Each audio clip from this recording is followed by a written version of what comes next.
Hoje nós estamos iniciando uma nova série. Uma série que tem o intuito de nos motivar, nos encorajar. O tema dessa série é Eu Tenho Fé. Nós vamos aprender um pouco mais sobre fé em Cristo Jesus, sobre a fé verdadeira. E eu quero desafiar os irmãos a confrontarem os seus corações diante da palavra do Senhor. No decorrer desses 2 próximos meses, nós vamos iniciar essa série hoje e vamos encerrar no último domingo de março. No decorrer desses 2 próximos meses, desafie o seu coração, renove a sua fé, coloque-se diante de Deus em oração e peça para que Ele te transforme, para que Ele te molde como um vaso na mão do oleiro, em nome de Jesus. Hoje nós vamos responder a esta pergunta, e como eu disse, essa pergunta é para que você confira o seu coração, não para que você fique pensando no irmão fulano que não veio, que talvez esteja acompanhando online. Não, confira o seu coração, sonde o seu coração, veja como está o seu coração. Você tem fé? Como está a sua fé? Abra sua Bíblia comigo em Hebreus capítulo 10, e nós leremos os versículos 32 a 39. Hebreus 10, versículos 32 a 39. Essa série vai ser uma série de exposições na Epístola de Hebreus. Nós não vamos iniciar a Epístola de Hebreus lá no capítulo 1, nós já vamos iniciá-la aqui no capítulo 10. Vamos do capítulo 10, capítulo 11 até o 12. Então você pode em sua casa ler a epístola toda, ir lá para o capítulo 1, conferir o que diz o capítulo 1, capítulo 2, capítulo 3, para que você possa aprender mais, crescer mais, em nome de Jesus. Então hoje nós iremos já no capítulo 10, finalzinho do capítulo 10, os versículos 32 a 39. Eu trouxe aqui também nos slides, para aqueles irmãos que não tiverem com as suas Bíblias, poderem também acompanhar. Mas deixa a sua Bíblia aberta, você que a trouxe, para que você possa conferir os pontos que nós iremos meditar. Cada ponto do sermão, nós vamos, como diz um amigo meu, nos esconder por trás do texto bíblico e deixar o texto bíblico falar. A Bíblia diz o seguinte: lembrai-vos, porém, dos dias anteriores em que, depois de iluminados, sustentastes grande luta e sofrimentos. Ora, expostos como um espetáculo, tanto de opróbrio quanto de tribulações. Ora, tornando-vos coparticipantes com aqueles que desse modo fostes tratados. Porque não somente vós compadecestes os encarcerados, como também aceitastes com alegria o espólio, o confisco dos vossos bens, tendo ciência ou conhecimento de possuirdes vós mesmos patrimônio superior e durável. Não abandoneis, portanto, a vossa confiança. Ela tem grande galardão. Com efeito, tendes necessidade de perseverança, para que, havendo feito a vontade de Deus, alcanceis a promessa. Porque ainda dentro de pouco tempo, aquele que vem virá e não tardará. Todavia, o meu justo viverá pela fé. E, se retroceder, nele não se compraz a minha alma. Nós, porém, não somos dos que retrocedem para a perdição.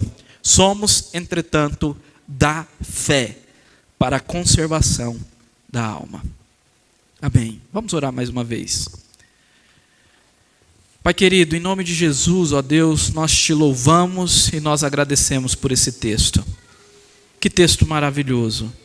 Que texto cheio de vida. Desafie o nosso coração, transforme o nosso coração e encha-nos de ti, em nome de Jesus. Amém. Amados, eu quero iniciar hoje com um hino do nosso inário Novo Cântico. O inário da Igreja Presbiteriana do Brasil se chama Novo Cântico, assim como a harpa cristã é o inário das Assembleias de Deus. E no Novo Cântico, o hino de número 131, ele é um hino bastante interessante. O tema dele é vivificação. Agora, nesse primeiro momento, eu quero trazer só a terceira estrofe. Essa terceira estrofe sempre me incomodou muito quando adolescente, quando cantava esse cântico, porque ela fala sobre aqueles que abandonam a fé. A terceira estrofe diz assim, preste atenção, trouxe aí nos slides. Quantos que corriam bem, de ti longe agora vão, outros seguem, mas também sem fervor vivendo estão. Olha só, quantos que corriam bem na fé cristã, quantos que eram vigorosos, fervorosos, agora estão longe de ti. Se você é convertido já há algum tempo, eu nasci na igreja, então há 28 anos eu vivo igreja. Então se você é convertido já há algum tempo, certamente você tem amigos, parentes, pessoas que estavam ali labutando contigo na mocidade, no grupo de adolescentes, no ministério infantil, no grupo de louvor, mas agora estão longe de Cristo, longe da igreja, longe de tudo, vivendo deliberadamente no pecado, na maldade. E quantos que corriam bem, continuam nas igrejas, mas estão sem fervor, sem ânimo, sem alegria para servir a Deus. Meus irmãos, essa série tem tudo a ver com isso. Um dos últimos textos que nós iremos estudar nessa série fala para nós corrermos com perseverança, com os olhos fitos no autor e consumador da nossa fé. Meus irmãos, nós precisamos renovar o ânimo. Talvez você não seja essa pessoa que está longe de Cristo, mas você seja essa segunda, que segue o Senhor Jesus Cristo, mas sem fervor, sem amor, sem compromisso, sem desejo. E nós precisamos renovar a nossa fé. Hoje nós vamos perguntar, você tem fé? Nós temos fé? Coração, você tem fé aí? Então olhe para dentro de ti, para que você possa responder essa pergunta. Eu quero, antes de nós entrarmos no texto, trazer um pouco o contexto da Epístola de Hebreus. Como hoje é o primeiro sermão dessa série, eu vou gastar um pouquinho mais de tempo explicando alguns detalhes da Epístola de Hebreus. Primeiramente, essa epístola, ela não tem autor, ou melhor, o seu autor é desconhecido. Tem um autor, mas ele não se menciona, ele não se nomeia. Muitos dizem que foi Paulo, outros Apolo, e por aí vai. É certo que nós não conseguiremos chegar a um consenso de quem de fato escreveu essa epístola, mas sabemos sem dúvida alguma que essa epístola foi escrita para motivar judeus, por isso o termo hebreus. Hebreus era uma outra forma de chamar os judeus. E devido à demora da vinda de Cristo, a segunda geração de judeus cristãos, segunda geração, não a primeira, a segunda, depois das grandes perseguições, essa segunda geração estava se desviando da fé e retornando ao judaísmo. Por isso que o autor escreve essa epístola, para exortar esses judeus cristãos a se manterem firmes no evangelho, firmes na fé cristã. Então essa segunda geração, observe, meus irmãos, o quanto é importante passar a palavra de Deus para a próxima geração, porque não foi a primeira, a segunda que estava se desviando. Olhe para os seus filhos, seus netos, eles precisam aprender a palavra de Deus. É importante passar à próxima geração. Nesse contexto, um comentarista chamado Ellison, ele afirma que os judeus dessa segunda geração tiveram que escolher entre a jovem igreja com a sua mensagem de um Messias crucificado e ressuscitado, e os fariseus, com o seu culto da lei, os seus rituais, algo que era um pouco mais palpável naquela época. Assim, para o cristão hebreu ou judeu, a lei era preciosa demais para ser deixada de lado. Logo, o zelo dos fariseus estava triunfando sobre a lealdade dividida ao Messias Jesus. Este é o contexto. Judeus se desviando, retornando ao judaísmo, retornando a sacrificar cordeiro. E por isso que o autor de Hebreus escreve essa carta, para motivar os cristãos a permanecerem firmes na fé. Isso é muito importante, permaneçam firmes na fé, guardai-vos a vossa confissão. Diversas vezes nessa epístola, esta é a exortação. E o autor faz isso como? Mostrando a superioridade da fé cristã. Ele mostra que Cristo é superior a tudo que o judaísmo tinha como superior. Ele mostra que Cristo é superior aos anjos. Ele mostra que Cristo é superior à lei. Ele mostra que Cristo é superior a Moisés. Ele mostra que Cristo é superior aos sacrifícios. Se você ler o capítulo 9 e o início do capítulo 10, você vai ver isso. Jesus é o único sacrifício de uma vez por todas, que pagou o preço do pecado. O sacrifício que os judeus faziam era constantemente eles tinham que retornar à presença de Deus para sacrificar cordeiros. Mas com Cristo não é assim, porque foi uma vez por todas. Ele se ofereceu como sacrifício, o cordeiro perfeito. É isso que o autor faz. Ele está mostrando ao judeu cristão que ele não pode abandonar a fé. E eu quero trazer um rápido panorama geral aqui do capítulo 10, capítulo 11. Nós não vamos até o capítulo 12, semana que vem a gente começa a ver aí o capítulo 12. Mas capítulo 10, ele inicia então falando que o sacrifício de Cristo é superior, como eu já falei. E ele mostra que a aliança em Cristo também é superior. E qual é a aliança em Cristo? A nova aliança em seu sangue. A antiga aliança se passou, a nova aliança foi firmada em Cristo Jesus e ela é superior. Nos versículos 19 a 25, então o autor de Hebreus já afunilando para a sua conclusão, e aqui parece um sermão mesmo. O autor de Hebreus traz vários sermões nesta carta. Então nesse sermão aqui, ele afunilando para a sua conclusão, nos versículos 19 a 25, ele fala sobre o privilégio da presença de Deus. Ele diz: aproximemo-nos na presença de Deus com sincero coração, aproximemo-nos com plena certeza da fé, vamos até a presença de Deus, porque temos livre acesso, dado por Cristo Jesus, o nosso grande sumo sacerdote. Isso está lá nos versículos 19 a 25. E ele continua esse texto e finaliza dizendo: e não deixemos de congregar. Olha que interessante, porque a presença de Deus é um privilégio. Na semana passada nós vimos o Salmo 84, como o salmista ansiava pela presença de Deus, e como muitas vezes nós não estamos ansiando pela presença de Deus. Então, querido irmão, anseie por isso, foi uma conquista na cruz do Calvário. Depois a gente conversa mais sobre esse não deixemos de congregar. Agora, Hebreus 10, nos versículos 26 a 31, contrapõe agora o argumento. Porque o autor, num tom mais duro, mostra o castigo àqueles que abandonam a fé e deixam de congregar e vivem deliberadamente no pecado. Uau!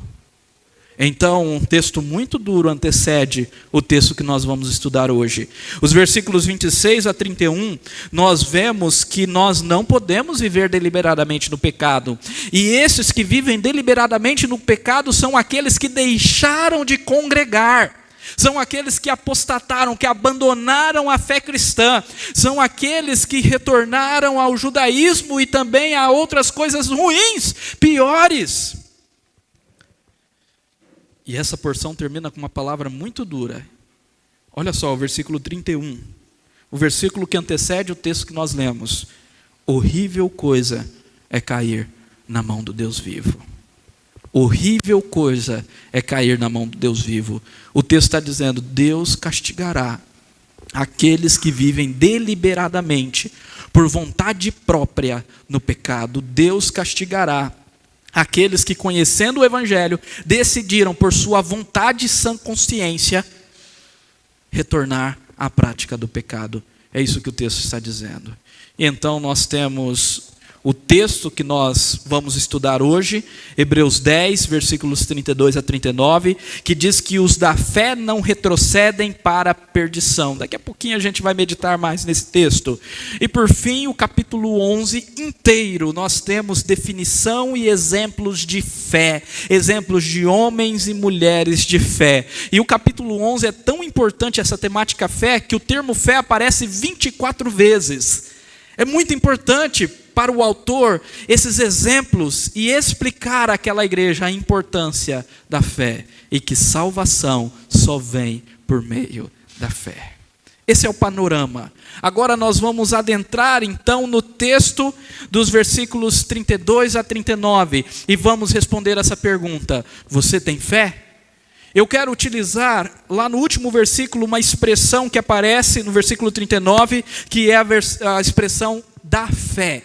Nós sempre vamos falar os da fé, para entender o que é fé, qual é a característica, pelo menos 3 daqueles que têm fé. 3 nesse texto aqui. E a primeira característica é que os da fé se lembram que, apesar de sofrerem, há um patrimônio superior e durável. O texto inicia, esse parágrafo inicia dizendo: lembrai-vos, pois, lembrai-vos, porém. Essa é a única exortação no imperativo nesse texto, é a única ordem mais forte nesse texto. Se lembrem, olha, diante da ira, diante do julgamento de Deus, vocês que são da fé, se lembrem. E se lembrem do quê? Que apesar do sofrimento, nós temos um patrimônio superior e durável. Eu quero ler esses versículos, o 32 ao 34, na versão NVI. Eu vou ler aos irmãos, eu peço que os irmãos prestem bastante atenção, porque ficará um pouquinho mais claro aquilo que está sendo dito aqui. Diz assim: lembrem-se dos primeiros dias, depois que vocês foram iluminados, quando suportaram muita luta e muito sofrimento. Algumas vezes vocês foram expostos a insultos e tribulações. Em outras ocasiões fizeram-se solidários com os que assim foram tratados. Vocês se compadeceram dos que estavam na prisão e aceitaram alegremente o confisco dos próprios bens, pois sabiam que possuíam bens superiores e permanentes. Olha que texto maravilhoso.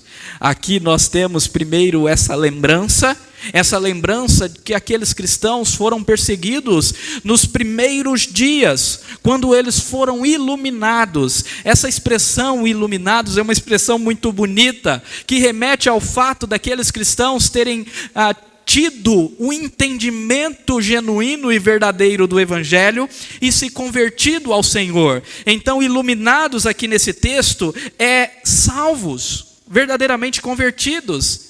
Iluminar aqui é quando Deus abre os nossos olhos para que compreendamos a palavra de Deus. Sabe o que é fantástico? Isso é experiência de muitas pessoas. Muitas pessoas ouvem a palavra de Deus, tentam ler a Bíblia e não compreendem nada. Mas de repente num culto, de repente em um dia qualquer, se assenta ali para escutar a palavra ou para ler a palavra de Deus e começa a entender tudo. E começa a ser desafiado, impactado, transformado e fala: eu quero ser salvo. Eu aceito Jesus como Salvador da minha vida. O que é isso? Senão a iluminação do Espírito Santo. Se nós não somos iluminados, nós não conseguimos compreender a glória de Deus, a majestade do Senhor na palavra de Deus. Agora, uma vez iluminados, nós conseguimos ver ver o Senhor, ver a sua glória, ver o seu amor. Isso impacta nossas vidas de uma maneira extraordinária, transformadora e radical.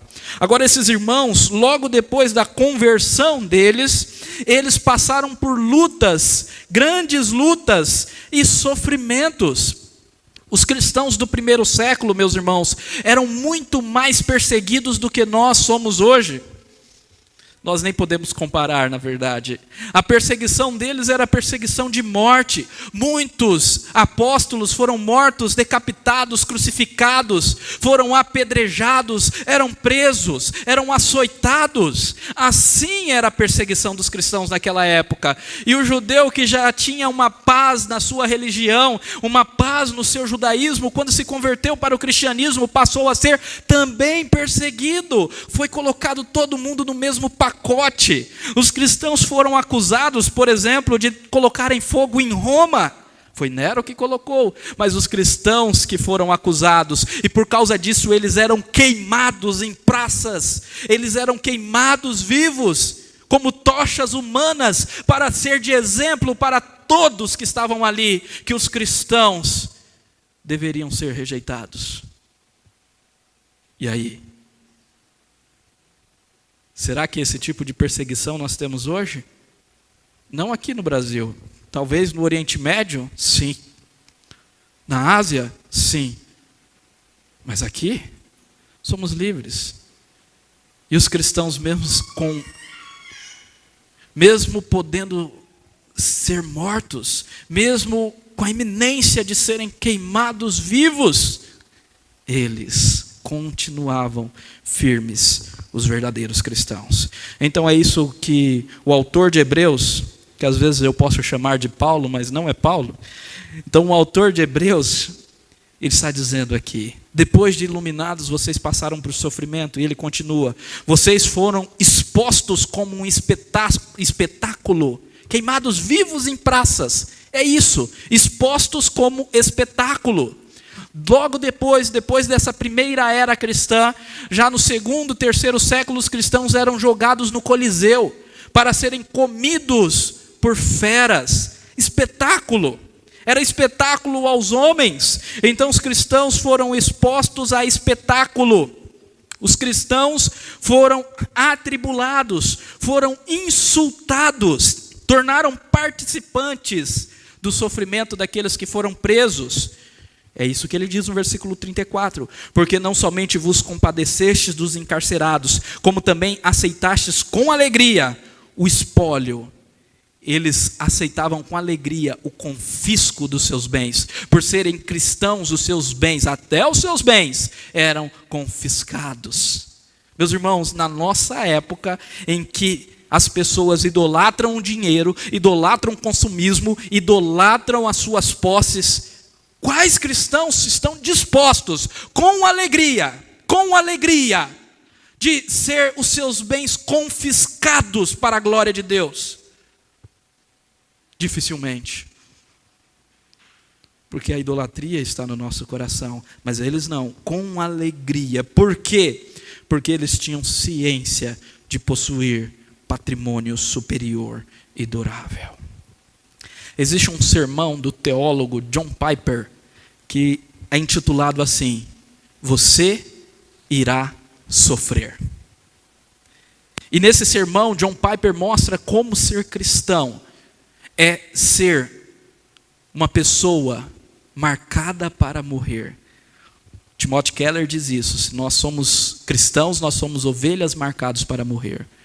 Meus irmãos, parece que não estamos cientes desse evangelho, o verdadeiro, o genuíno, o evangelho de Jesus.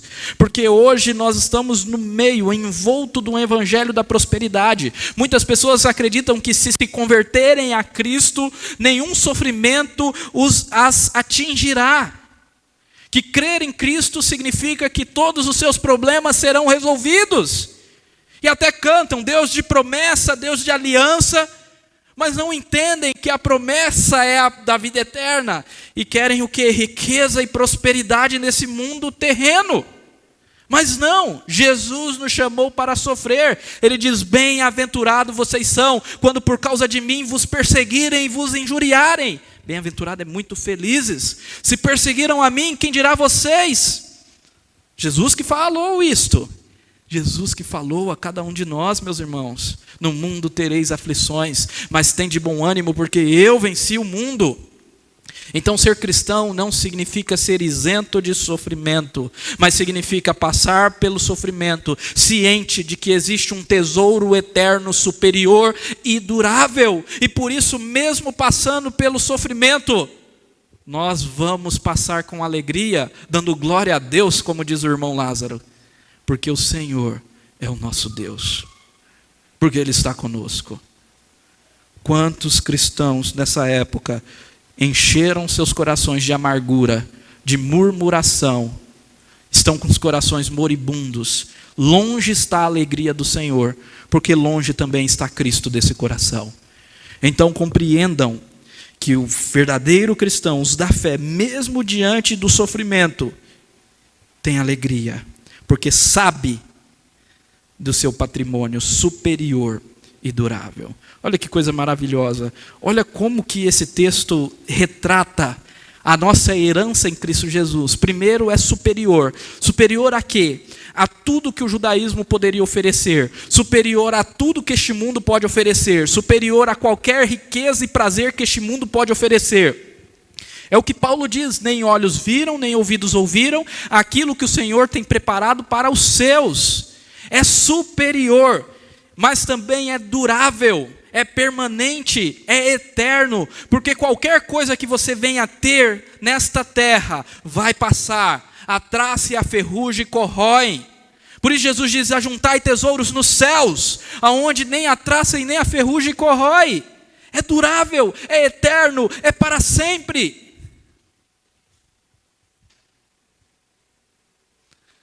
Às vezes nós temos uma ilustração que compara esta vida como um mero vestibular.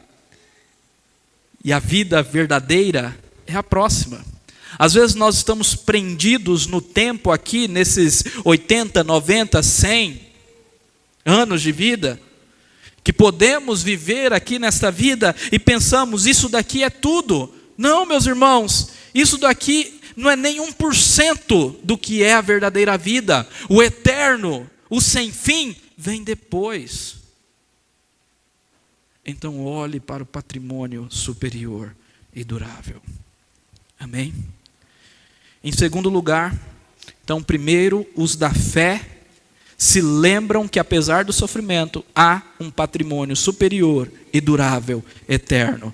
Em segundo lugar, os da fé não abandonam a confiança, mas perseveram na certeza que alcançarão o galardão e as promessas. Olha o que diz o texto na continuação. Versículo 35. Não abandoneis, portanto, a vossa confiança, ela tem grande galardão ou grande recompensa. Com efeito, tendes necessidade de perseverança, para que, havendo feito a vontade de Deus, alcanceis a promessa, porque ainda dentro de pouco tempo, aquele que vem virá e não tardará. Olha que verdade maravilhosa. Primeiro, no versículo 35, o autor traz também uma exortação, não no imperativo aqui, mas ele traz uma exortação muito importante à igreja. Não abandone, portanto, diante desse patrimônio superior e durável, não abandonem a confiança, não abandonem a fé, não abandonem a certeza que Deus vai nos dar as promessas, a recompensa. E o que é a recompensa? A recompensa é a salvação, é a eternidade em Cristo Jesus.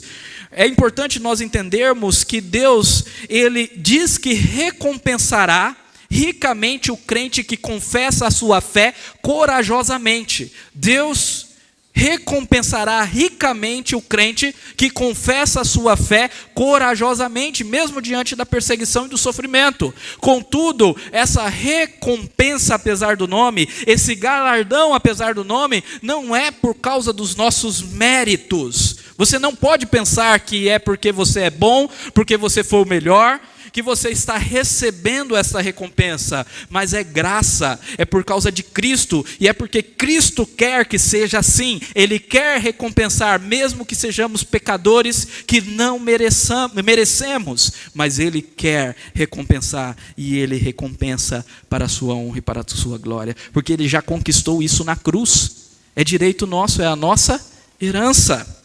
Aleluia. E o texto então continua nesse mesmo sentido. O versículo 36 diz: com efeito, tendes necessidade de perseverança. Aqui é legal porque mostra que o autor de Hebreus é um pastor familiarizado com a sua congregação. E ele entende que aquela igreja, que aqueles irmãos estavam necessitados de perseverança. Ele dá um tom pastoral aqui. Ele está dizendo: olha, não abandonem. Vocês são da fé, mas vocês têm necessidade de perseverar, continuar firme. Eu tenho falado aos irmãos que uma coisa é se tornar cristão, outra coisa bem diferente é continuar sendo cristão. Meus irmãos, precisamos perseverar até o fim. Se fiel até a morte, dar-te-ei a coroa da vida. Eu me lembro que quando eu terminei um discipulado com um querido irmão que batizei, também fiz o seu casamento, uma das coisas que eu falei no último encontro, eu falei: olha, preste atenção neste conselho. Esse é um importante conselho para toda a sua vida cristã. Você precisa perseverar. Porque vai vir sofrimentos, vai vir perseguição. Os seus amigos não vão querer mais ficar com vocês, porque você agora é cristão. Então mudou a perspectiva, mudou a conversa. Eles vão se afastar de ti, mas persevere, continue firme até o fim. Perseverança. É isso que o texto está dizendo. E ele diz: perseverem, porque cumprindo a vontade de Deus, o que nós vamos receber? Nós vamos alcançar a promessa. Então perseverem, fazendo a vontade de Deus. Perseverem, porque se for da vontade de Deus que soframos, perseverem, porque é desta forma que nós vamos alcançar a promessa. E o que é essa promessa? A promessa é uma palavra-chave em toda a epístola de Hebreus. Em toda a epístola você vai ver esse termo, a promessa que vai ser recebida, alcançaram a promessa. E o que significa? Significa literalmente o perdão dos pecados, a nova aliança em Cristo Jesus, a completa salvação em Cristo Jesus. Então toda vez que você ver esse termo promessa, está falando: vocês vão alcançar a salvação, o perdão, a nova aliança em Cristo Jesus, o amor do Pai na pessoa de Cristo Jesus. Isso é a promessa. Quando nós cantamos Deus de aliança e Deus de promessas, nós não podemos ficar prendidos no tempo, prendidos nessa finitude aqui, mas nós precisamos olhar para o além.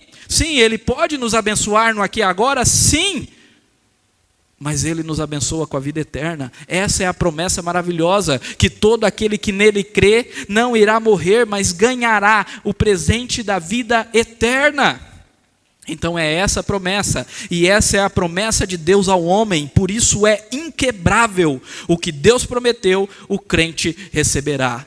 E qual é a garantia que nós receberemos? Porque o texto continua no versículo 37, porque em breve Jesus retornará. Os irmãos se lembram que esse era um problema. A demora da vinda de Cristo estava causando desânimo. Aqueles irmãos estavam esperando Jesus retornar ali imediatamente. E isso já estava causando desânimo na segunda geração dos cristãos. Mas o autor deixa claro: Jesus em breve voltará. Ele não tardará. E essa é a certeza de que receberemos todas as promessas. Olha o que ele disse anteriormente, capítulo 10 também, versículos 23 a 25. Diz assim: guardemos firme a confissão da esperança. Guardemos firme a confissão, perseverem, não abandonem a fé, sem vacilar, pois quem fez a promessa é fiel. Deus é fiel para cumprir a promessa. E aí ele continua trazendo exortações a nós como igreja. Consideremo-nos também uns aos outros para nos estimularmos ao amor e às boas obras. É tipo assim, Se o irmão está enfraquecido, se o irmão não está querendo mais congregar, se ele está fraquejando na fé, nós precisamos cuidar uns dos outros, fortalecermos uns aos outros, ir atrás daqueles que estão desencorajados para fortalecê-los. É isso que o texto está dizendo. E ele conclui essa porção do versículo 25 dizendo: não deixemos de congregar. Então olha, congregar tem tudo a ver com guardar a fé. Congregar tem tudo a ver com perseverar. E ele diz: não deixemos de congregar-nos, como é costume de alguns. Antes, façamos admoestações, e tanto mais quanto vedes que o dia se aproxima. Ele termina da mesma forma, falando da vinda de Jesus. O dia da vinda se aproxima. Ele virá e não tardará. Por isso que nós precisamos perseverar. Por isso que nós precisamos guardar a fé. Por isso que nós precisamos congregar. Quando nós vemos uma pandemia desta, uma dimensão nacional, ou melhor, uma dimensão global, o que nós precisamos fazer, meus amados? Correr para a presença do nosso Deus. Nós precisamos congregar, porque o tempo se aproxima. Com muitas pessoas que eu tenho conversado, as próprias pessoas falam: pastor, já é o fim dos tempos, realmente o fim está se aproximando, realmente Jesus está vindo, nós estamos perdendo queridos, essa pandemia. E o que o texto nos diz? Olha, quando vocês estão vendo que o dia está vindo, congreguem, continuem congregando, perseverem nisso, mesmo que venha o sofrimento, porque esta é a vontade de Deus. E quando vocês cumprirem a vontade de Deus, receberão a promessa. Aleluia. Então o texto continua, e o último ponto: os da fé não retrocedem para a perdição, mas vivem para o agrado do Senhor e são salvos por sua fé. Olha aqui que o texto continua dizendo agora no final, versículo 38. Todavia, o meu justo viverá pela fé, e se retroceder, nele não se compraz a minha alma. Nós, porém, não somos dos que retrocedem para a perdição.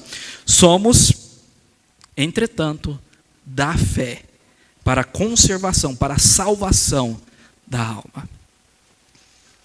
Que finalzinho maravilhoso. Aqui nós temos uma citação do texto de Abacuque.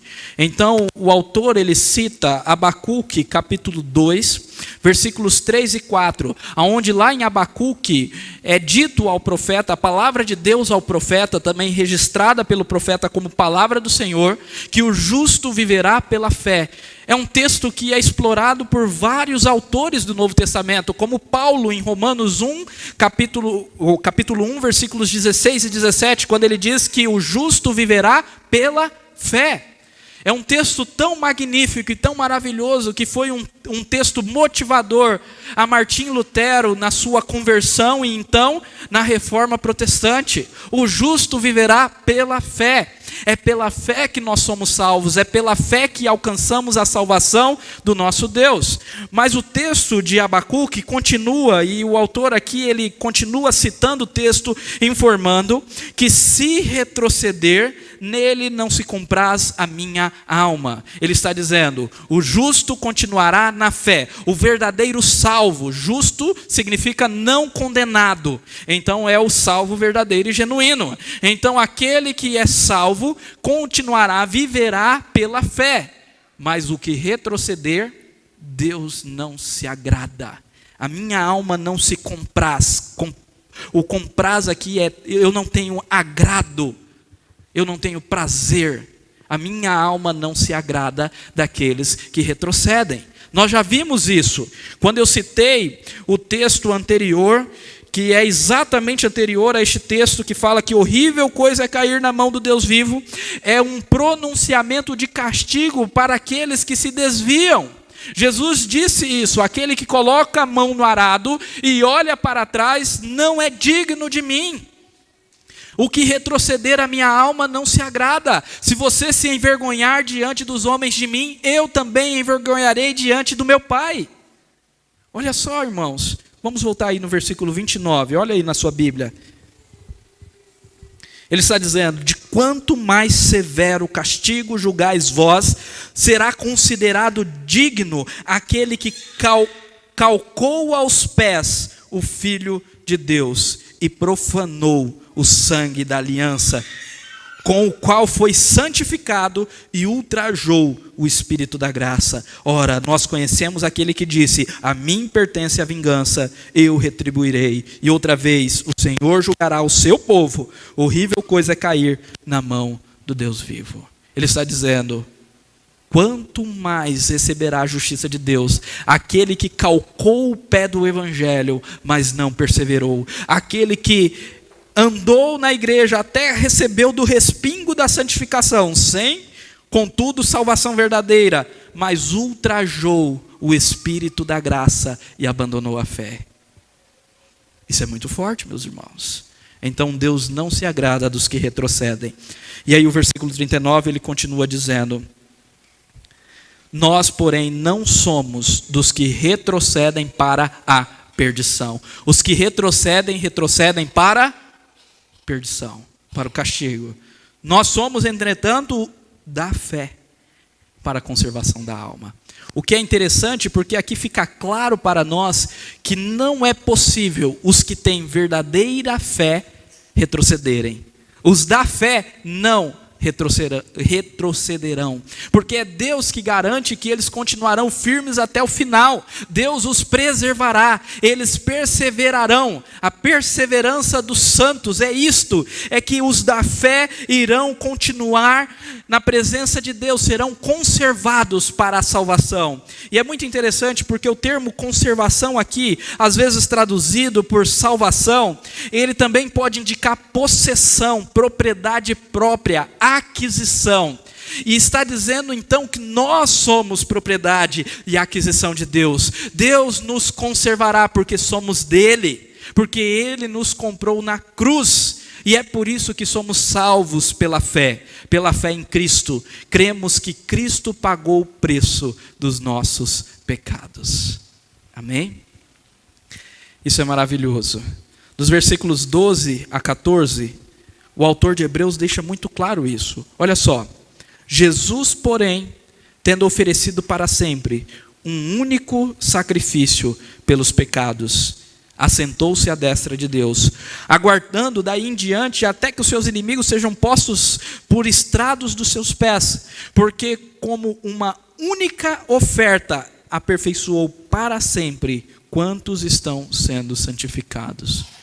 Os que são da fé, por causa de uma única oferta, de um único sacrifício, daquele ato na cruz, eles foram perdoados e estão sendo santificados, separados, consagrados a Deus. Isso é salvação, é nisso que nós cremos. Se você tem fé em Cristo, você tem fé que Ele está te separando para Deus, separando do pecado e do mundo, que Ele está te consagrando a Ele mesmo, que Ele está te concedendo o galardão e a herança da vida eterna, perdoando os seus pecados, remindo, tirando toda a culpa que você tem diante de Deus.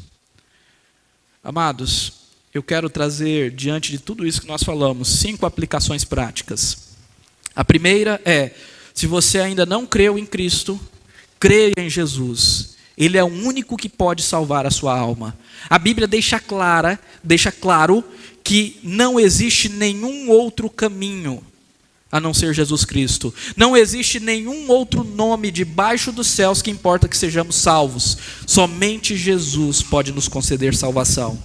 Então creia em Cristo, se entregue a Ele. Se a palavra está sendo entendida por ti nesta noite, se Deus está iluminando a sua mente, está abrindo os seus olhos, e você está compreendendo que só Jesus salva, então se volte para Ele com temor, com fé genuína e verdadeira, entregue-se a Ele em nome de Jesus. E você que já é cristão, não abandone a sua fé, persevere. Os da fé não retrocedem. Conserve firme a sua confissão, mesmo em tempos de pandemia. Vamos lá, vamos continuar, meus irmãos. Vamos progredir. Vamos aquecer o nosso coração com fervor que vem do Espírito Santo. Saiamos do comodismo. Saiamos da frieza espiritual. Não desanime, meu querido irmão, com o sofrimento. Foque na herança eterna. Nós estamos sofrendo, isso é verdade. Todos nós. Alguns sofrem um pouco mais, outros um pouco menos, mas todos estão sofrendo com essa pandemia, com a crise financeira do nosso país. Mas, meus irmãos, comparado àquilo que os cristãos sofriam no primeiro século, é tão pouco. Comparado por aquilo que Cristo sofreu na cruz por nós, foi ultrajado, humilhado, sofreu o inferno em nosso lugar. Então não desanime, Cristo já venceu por nós. Foque na herança eterna, superior e durável. Busque fazer a vontade de Deus com alegria. Aqueles cristãos, mesmo sofrendo, eles estavam alegres. Então não faça as coisas, como diz o nosso ditado, nas coxas. Não faça de qualquer jeito, não faça sem prazer. Eu tenho que servir a Deus, que coisa chata, eu tenho que escutar de novo, eu tenho que fazer isso de novo. Não, faça com alegria, com amor, com dedicação, o seu melhor. Faça mais do que te pedem. É para Deus, é para a glória dele. E anseie pela vinda de Jesus, pois ele não tardará. Está próximo, meus irmãos. Já vivemos os últimos dias, não tenha dúvida disso. Então anseie por isso. Anseie pela vinda do nosso Senhor, em nome de Jesus. Hoje eu quero concluir, depois da aplicação, trazendo novamente o hino 131.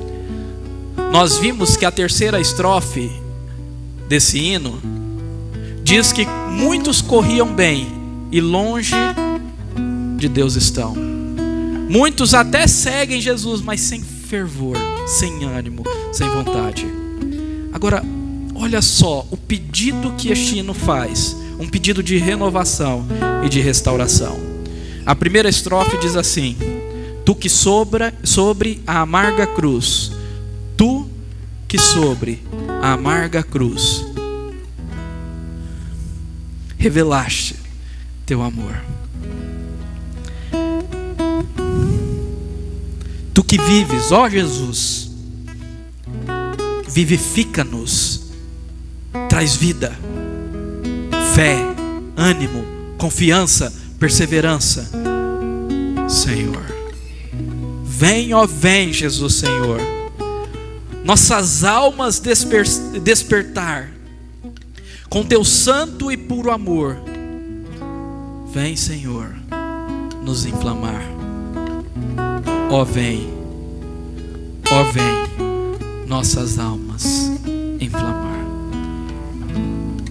Vamos cantar essas duas estrofes? Tu que sobre a amarga cruz revelaste teu amor, tu que vives, ó Jesus, vivifica-nos, Senhor. Vem, ó vem, Jesus, Senhor, nossas almas despertar com teu santo e puro amor. Vem, Senhor, nos inflamar. Ó vem, nossas almas inflamar. Coloque-se de pé, meus irmãos. Ó Senhor, vem inflamar as nossas almas.